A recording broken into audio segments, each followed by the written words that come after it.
Pero sir, may panawagan din na i-abolish na yung deregulation law. Considering yung situation ngayon na tumataas ang presyo ng langis dahil sa Israel conflict.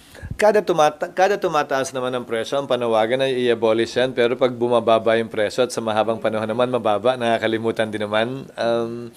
So siguro ang kailangan natin gawin ay maglagay ng mga mekanismo, makinarya tulad ng standby authority na binanggit ko, na makaka-adjust tayo kapag may mga panahon tulad nito na tumataas yung presyo ng langis. Sir, patanong lang po ito ng COMELEC reporter Yes. namin. Hingi lang po na reaction dun sa BARM Parliament Government Courtesy Resignation dun sa mga ministers and agency heads. Tsaka tingin niyo po ba makaka-apekto raw ito dun sa upcoming parliamentary elections sa October? Hindi pa naman. Malayo pa naman yung Oktubre. Tingin ko ginawa ito base sa nabasa ko dahil sa mga reklamo at hindi kontento si Sammy, ang kasalukuyang Chief Minister, sa performance ng kanyang mga gabinete. Kung maalala mo, nagpalit ng Chief Minister pero hindi naman pinalitan yung mga gabinete niya.